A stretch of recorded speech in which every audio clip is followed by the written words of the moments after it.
Warning, this content is for entertainment and educational purposes only. This video is brought to you by First Detachment Nutrition. Battle tested, expert formulated. Use discount code AB10 at checkout for 10% off. Hey Gym Bros, it's Big Paul here today. We are going to talk some DC training. Dante Trudel is back at it. On Instagram, he posted up a link to a new blog article talking about his frustrations with people's perceptions on training. I might be one of those people, I don't know, but Dante trained me for, 3 years or so, like from 2002 to 2005-ish, something like that. I don't recall the exact dates, and I did make a lot of progress under Dante's tutelage, and I hold him in high esteem. I think he's one of the sharpest guys out there when it comes to training and bodybuilding. He's made a lot of people massive. He's turned people pro. Most people don't talk about him because he's kind of hidden in the shadows over the years. He's sort of unknown. He's like an unknown trainer, I guess I would say, because he's helped so many people get huge. We are going to talk about this new blog post from Dante Trudel in just 1 second.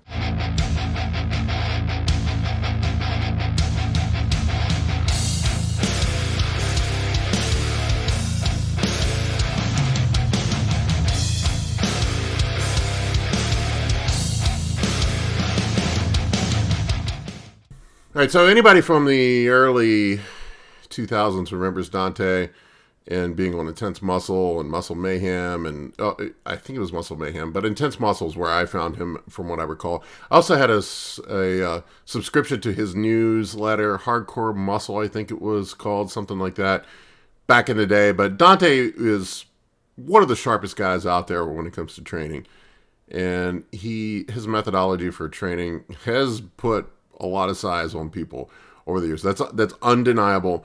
And he's sort of kept quiet and in the shadows recently. He hasn't talked a lot about training. I've poked him and tried to get him to come on and talk on my YouTube channel about training, but he doesn't like coming on video. I get it. It comes with a lot of scrutiny, but I think Dante kind of went back into the shadows because of his supplement. He was focused on growing his supplement company, and he probably just got frustrated as with people being idiots. I get it. On social media, I get people arguing with me every day. I literally have to block people every day from being assholes and idiots. But anyway, Dante recently put out a blog post. He said he's going to start talking about training again, which I think is fantastic. I haven't heard from him in years on what his thoughts are on training, and I don't know how they've evolved since I've worked with him. I just know what I knew from the time that I worked with him. I have one of his workouts posted up on my website for free if you want to download it. As sort of my take on the Dante Trudel DC training system, but it's, this is what I knew from 15, 20 years ago. It's, I don't know how current it is with what his philosophies are now, but we're going to take a look and read. I'm going to read through his article. We'll talk about it. All right, so I'm going to read through this. It's called Power in Numbers and Observation, and he posted this today. It's fresh off the press. One of my biggest pet peeves in bodybuilding is advanced bodybuilders who get amnesia and totally forget how they actually put on great amounts of muscle in their beginning years in the first place. Many, many years later, after they've built a great deal of muscle mass and can stay leaner due to the metabolic rate assets of all the muscle mass, they will shout to anyone within 1,000 feet about the comfortable BS training they are doing now. That is greatly unlike the actual training they did to produce the muscle mass in the first place. Here is the question I want you to think about. When is the last time you heard of any bodybuilder say or think that the training they are doing at this moment right now is not working? Never.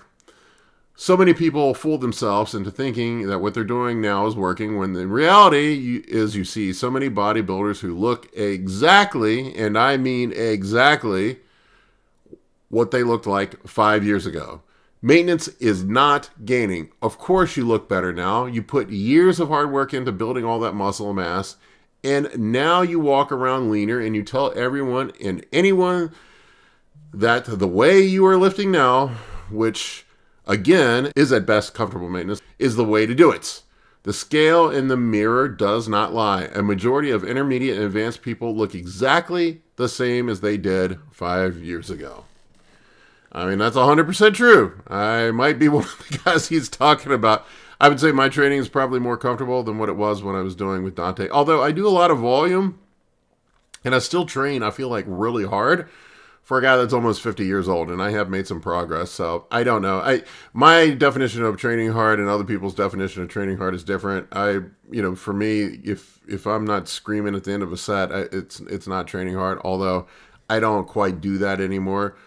But he's right. A lot of dudes don't never progress. You go into the gym and you look around and you see the same people lifting the same weights that they did 2 years ago, and they look exactly the same. They have not made any perceivable progress. All right, so let's continue on here. Let's see what he's got here next. I need you to open up your mind for a second and think about some things that are so important in what I am going to say in the following paragraphs. I'm a PubMed junkie.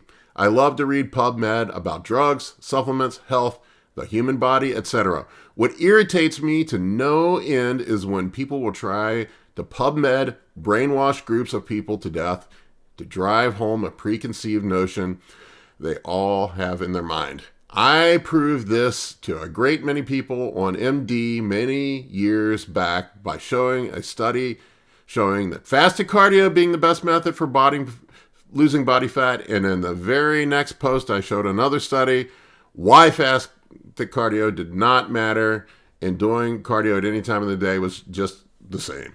Now, just think about it. If you were shown just the first study, you would believe it. Just think if you were shown the second study, you would believe it. People can PubMed brainwash the heck out of groups of people to steer them in a certain direction. A direction they want you to go in. I've seen it done too many times over the years, and it has become beyond annoying. I would 100% agree with him on here. I see so-called gurus on the internet, evidence-based gurus who like to cherry-pick studies that fit their narrative. I think we call that confirmation bias. And a lot of times the guys that are cherry-picking these studies aren't that big, don't have impressive physiques themselves, so I don't know. I'm not saying that science doesn't matter, but you have to take a lot of these studies with a grain of salt. And a majority of these studies, when you look at them, are not done on people that actually use PDs. They are not done on bodybuilders. They're just done on regular Joes. We are an extreme outlier of society. We do not fit in the bucket of normal people. We just don't. So I don't know how much you can apply those studies to us. And a lot of times, bro science actually becomes real science down the road. I'm not saying that all bro science is right, but a lot of it tends to prove out to be true over the long term. In bodybuilding, we have vetted out over the years what works and what doesn't work. And really, when you look at physiques haven't significantly gotten much better in the last 20 years. They pretty much have stayed the same. So the shit that was working 20 years ago probably still works. The stuff that people call bro science, if you want to get huge, still works. I'd say the one area that we have progressed in bodybuilding is being more health conscious. I do see people being more health conscious now, but confirmation bias is a real thing, and there are a lot of gurus that like to throw around studies and big names for things and, get overcomplicated with shit when it's just all a bunch of BS. They're just trying to sell you their BS. All right, so let's continue on. So this is my problem with PubMed studies on lifting and bodybuilding and what have you. Example, we took a group of 24 male weightlifters and had them perform 3 sets of leg extensions at 60%, 1 rep max for 12 reps, etc., etc., etc. Stop right there. I want to ask you, the reader, something. If someone came up to you and said, every person that goes to Stanford will become a great doctor, every person that goes to Columbia will be a great lawyer, exactly how do you measure hard work or fortitude? You're telling me that every single person in that classroom, in every subject at that college, and every single year works extremely hard? I call bullshit on this one. So, when you have a PubMed study using weightlifters, how exactly do you measure individual genetics? Because I guarantee you, if you conduct a study at Salt Lake City, Utah, it's going to be far different than Atlanta, Georgia. And if you measure someone's intensity, how do you measure the hard work and a never say die fortitude in weightlifters? You can't. So I generally take the lifting studies somewhat with a grain of salt, to be honest.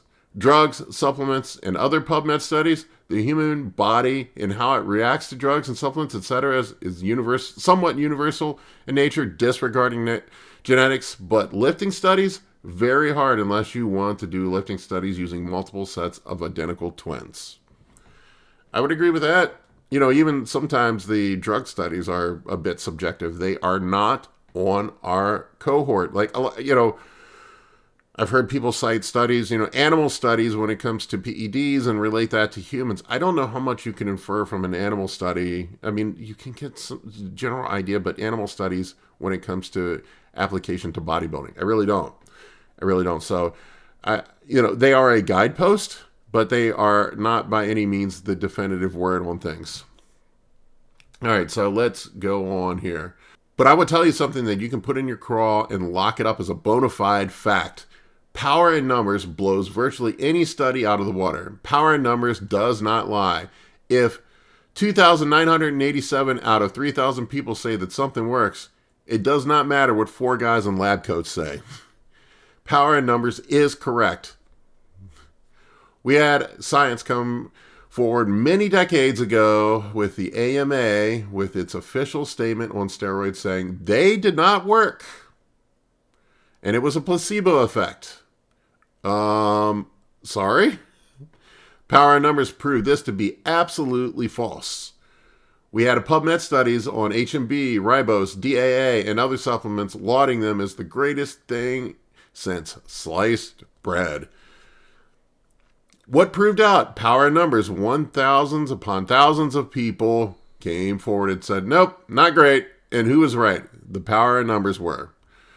Every highly touted drug, PFG2, MGF, FGF, and they came down the pipeline of bodybuilding, ended up being thrown into the wayside no matter what the data and literature said the benefit was. That's because they did not work for the masses. I'll give you SARMs as an example.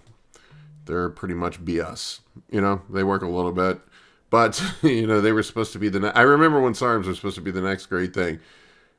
I don't know any pro bodybuilders that are using SARMs. They're pretty much BS. So I would agree with him here. Things prove out when put into practical use. There's only so much you can infer, once again, from a study. Practical use does have some merit. All right, so moving on here. So let's go through the greatest studies ever put out on this planet, shall we? All you have to do is observe and look at the massive groups of people to show you the way. And those studies don't lie. 12 to 24% participants, they have millions of participants in them. The stats don't lie. The data is just there. Just open your eyes and look at it. So let's take that journey and look at the monumental amounts of people have to show us. Let's do our best to take genetics out of the picture because people with great genetics can grow no matter what they do. Even with bad deductive reasoning, they grow. They can curl milk jugs filled with sand while wading in a pool and grow biceps. Thousands of you reading this right now trained 100 times harder, ate 100 times better, supplemented and enhanced better, and did everything that Paul Dillett did to be the best bodybuilder you could possibly be, yet you still got dwarfed by Paul Dillett. Because genetics cannot be beaten. So us removing genetics to the best of our ability, let's look at the millions of people and make some determinations.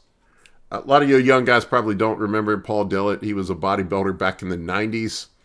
He was an absolute freak and had a reputation for being completely lazy in the gym. I don't know who an example would be today. I'm not saying Phil Heath is lazy, but you could do whatever you want it and never beat Phil Heath. Or probably Big Ramy for that fact. Some of these guys just have absolute freak genetics. I posted videos up about genetic advantage in bodybuilding. People like to blow it off. But the analogy would be being 7 feet and playing basketball. It doesn't matter how much you practice, how hard you work. If you're 5'4", you're not going to be a 7-footer in basketball. Doesn't matter. That 7-footer can half-ass everything, and you're not going to be better than that 7-footer. All right, so moving on. A, newbie lifters. This is you, me, anyone during the first 2 to 3 years of lifting. Everyone makes gains. No matter what you do, even if it's horribly incorrect during that time period, you will make gains to some degree because of the new stimulus presented to the human body. People gain sometimes 20 to 50 pounds during these years. They can gain a lot of muscle correctly and even a little muscle incorrectly. Hopefully they have the same mentors, guidance, and do it correctly. Across the board, newbies gain muscle mass. Note to everyone, what else is highly noticeable at that time? Training weights go flying upwards during this time. 20-pound dumbbells become 30, 40, 50-pound dumbbells. 135-pound squats become 155, 185, 205, 225 squats for reps. All the training weights go up pretty dramatically during these 2 to 3 newbie years. And at the very exact same time period, every newbie puts on a great deal of muscle mass. A coincidence? No, it's not a coincidence. Take note of that. Let's move on. Yeah, so I know Dante's a big progressive overload guy here, and he's going to go on. You know, when I worked with him, it was, you know, the bigger the guy, the more weight he can lift, and that is true to a certain degree. I do think you can. There is a caveat here, and I'm sure Dante would acknowledge that some people are just gifted with strength. I've seen some guys. I literally just saw a kid in the gym the other night that was like 120 pounds, high school kid that was blowing out reps with 225, 275 on squats like it was nothing. Some people just have some sort of neurological connection or neural drive that other people do not have. There's also, in strength, there's also technique too. Improving your technique, improving your form can improve your lifts. So I would say the caveat here, and I'm sure Dante will make this point, is lifting within the proper form for stimulating muscle hypertrophy. B, group 2. This is the post 3-year mark when newbies are no longer newbies. Past 3 years is the point where things go down dramatically. This group right here is the majority of gym goers across the globe, comprising millions, if not hundreds of millions of members of this group. A lot of you guys reading this right now are part of that group. And what is the telltale sign of this group? They never change. This group right here is the greatest human study ever done in bodybuilding on this very planet and shows exactly what not to do. And yet so many guys don't observe, notice, or learn from it.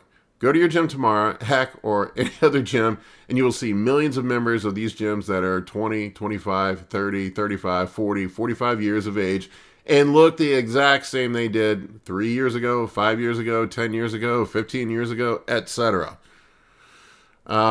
You will say hi to them tomorrow, and you will go by 5 years now, and they'll look exactly the same and say hi. What is their telltale calling card? These millions of people never change. Members do not lift hard. They go in and do comfortable training and train about 70% intensity for years and years like clockwork. So when I hear the modern day cry, you don't need to lift hard to get bigger, and you can leave multiple reps in the tank, no problem, you will grow. Check the freaking scoreboard. The biggest study ever done is the ultimate proof at every gym around America and the globe, proving this to be untrue. The members in Group 2 is so large in number, it should be irrefutable at this point that not lifting harder does not work. Please, I'm asking you, go to your gym tomorrow and just watch. Look at the same guys there you have seen for the last 5 years doing the exact same thing. They're looking the same. They do not train hard, do they? If you don't have to train very hard to gain muscle mass, this group 2 would be comprised of the majority of individuals with a lot of muscle mass, first of all. And secondly, the groups of people pushing this, you don't have to train hard to gain muscle mass, mantra should not and would not have used anabolic drugs to overcome the limitations to what kind of lackadaisical training produces. I'm not calling anyone out specifically. I'm calling you the modern day group of bodybuilders. How the hell did we get to the point where we try to make everything easier when the hardest training bodybuilders in every gym out there banging away at heavy slag iron have been the ones changing for decades? The sad reality is the drugs in the sport, which allow non-intense people to make gains, has skewered everyone's thinking. A lot of people need to go back to the natural training to remember how the heck you actually trained yourself to get larger when you were clean. A lot of answers become real clear when there isn't a bottle of testosterone helping things along the way. That, no big deal, I don't have to lift that hard today as a natural guy trying to improve size of your quads. Of course, it's easy to do when you load up a turkey baster with steroids and exceed all plateaus. That wasn't done far and wide in the old days. Guys got after it in training wise, and the drug dosages was 1/4 to 1/2 of what is used now. Take out all the genetic marvels in people using drugs. Do you see anyone training at 70% to get huge? No, you don't. By my calculations, up to 95% of this group 2 here is not changing, will not change. It will be the exact same in 5 years. The other 5%, that other 5% are actual guys over the corner grinding out heavier and heavier T-bar rows, doing progressively heavier squats, leg presses, skull crushers, CG presses, machine shoulder presses, curls for reps, and like their life depended on it. Those guys got to push through this stagnant point in the lifters with progressively heavier training for reps. These guys right here know their shit and figured out how to train and keep progressing. Yeah, I mean, he's not wrong here. You guys know that I don't train to absolute failure, but it's not to say I don't train hard. So that's you can progress. You can still progress load and hold back a rep or two from failure, I think. I don't know, maybe Dante would disagree with me on this. You can progress volume. I'm constantly pushing my weights up. I train hard. I would challenge anyone to come in with me in the gym and say that I don't train hard. I do think he's correct that people that do not progress their weights up, people that keep lifting the same weights for the same reps every friggin' workout, that is trash. You're not going to, obviously, you're not going to progress if you keep lifting the same weights, you keep eating the same food, you keep doing everything the exact same. You've provided zero stimulus to progress. You're not going to grow. That is 100% fact. And I will say, when I was making my best progress, I was pushing things. I still progress. I still push things. What I do differently now is I use more volume. I use higher reps, but I'm still trying to push my weights up when I can. Believe me, ask my training partner. We're constantly pushing weights up where we can. And I'm almost 50 years old and I'm still progressing my strength. And when I trained with Dante, man, we pushed it hard. I'll tell you, we pushed it hard, and I did grow. All right, continuing on. C, group 3. This is a journey into being enhanced lifter group. I think he means enhanced lifter. This is really a really large group of individuals who come from a myriad of different backgrounds and knowledge. Every single bodybuilder who uses bodybuilding drugs gains. That is a fact. This group is just like the newbie lifters, that they can gain no matter what, even if they are idiots sometimes. Again, every bodybuilder that uses bodybuilding drugs for those first 2 to 3 years makes gains. A lot of this group of people will gain 15 to 35 pounds of muscle. They could lift buckets of sand while riding a unicycle and would gain because of the incredible advantage that the bodybuilding drugs give them. The majority of these guys think they know their stuff, even when they don't, because it gives them a false sense of, I know what I'm doing. But it's the milligrams that are dictating the advance of muscle mass and not their intellect. Note to everyone, what else is highly noticeable at this time? Training weights go flying up. 60-pound dumbbells become 90 or 80 and become 90, become 100, become 110, 120 dumbbells during this time. The 245-pound squat becomes 275, 315, 365, 405 for reps. All training weights go up pretty dramatically during these first 2 to 3 enhanced years, at the very exact same time that this enhanced person puts on 15 to 35 pounds of muscle. A coincidence? No, it's not a coincidence. Take note of that and don't overlook it. Once again, if you're getting bigger, you're going to get stronger. That goes to reason. D, group 4. This is the post 2 to 3 years enhanced group period. This is the most dangerous group in bodybuilding. This group comprises a huge group of individuals who give a false information, a false hope, but let's point that out for a second. This is a massive group of enhanced bodybuilders. A majority of them are only as big as the drugs will allow them to be.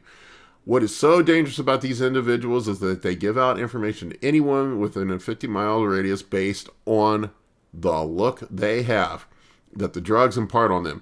But they do not know their stuff at all. They are only as good as the drugs let them be. But bodybuilders smaller than them listen to them intently because they don't know better. And heck, these guys look like they must know what they're talking about right. The majority of these guys get trapped. If they get off the drugs, they disintegrate because they never have learned how to train or gain muscle or keep muscle.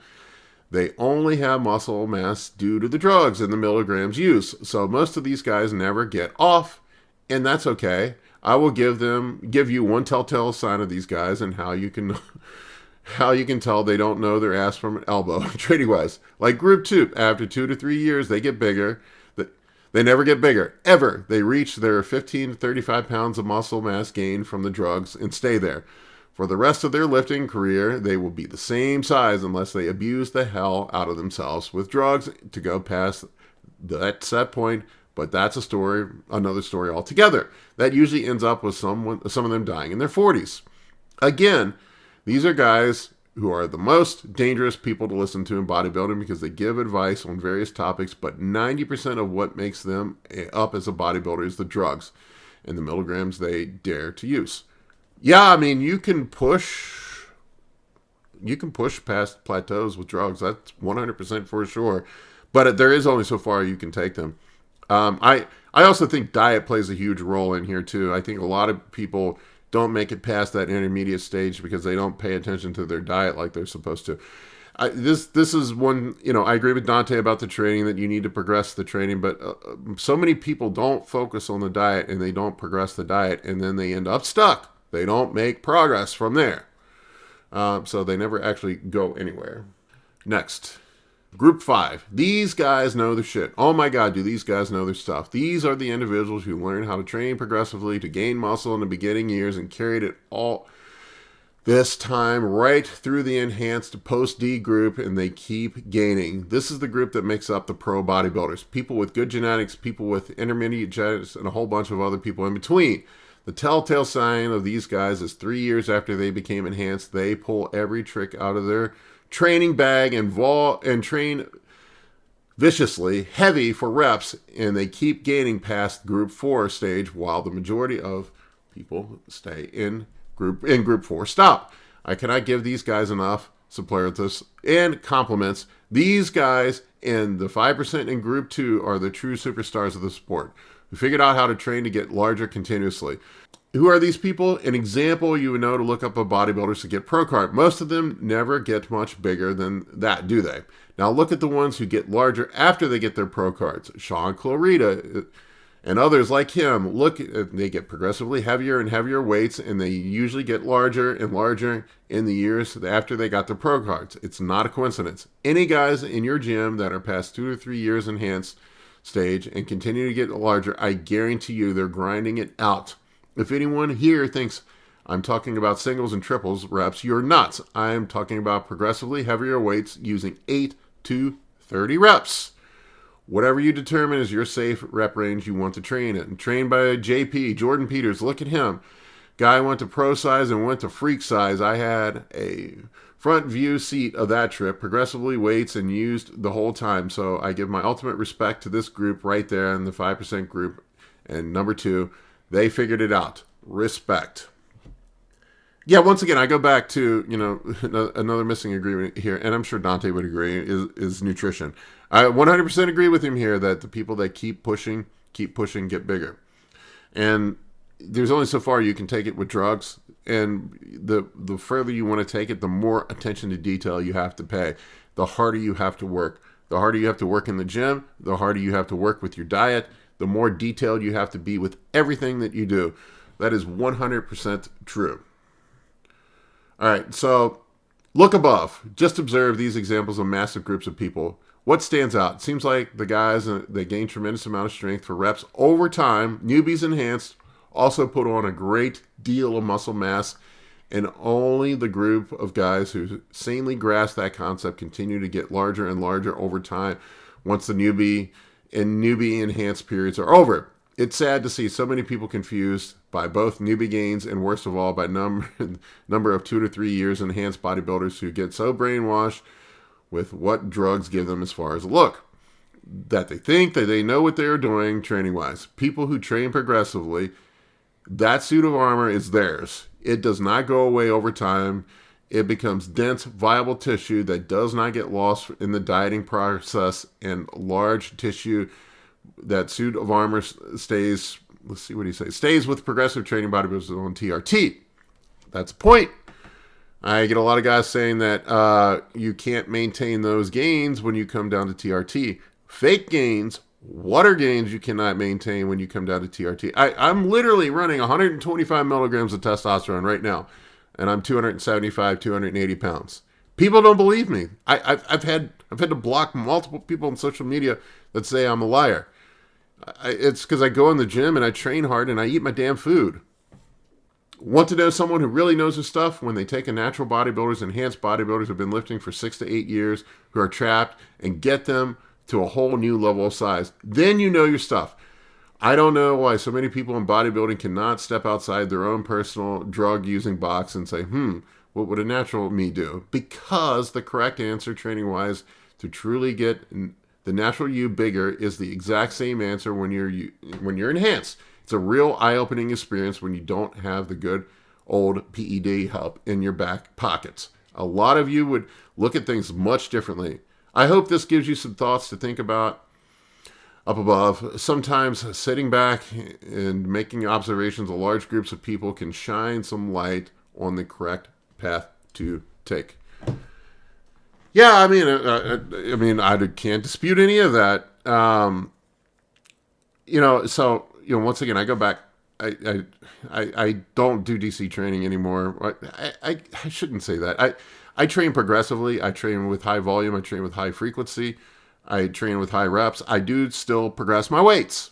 I'm progressively trying to push my weights and get stronger. Even if I'm doing, like let's say if I'm doing bench press or hammer strength presses and I'm doing 4 sets of them, I will try to progress that weight on those 4 sets, over my workout block. I might, add a 5 pounds to it the next workout, but I try to get progressively stronger, and you do get bigger. You can also, increase volume too as a mode of progression too.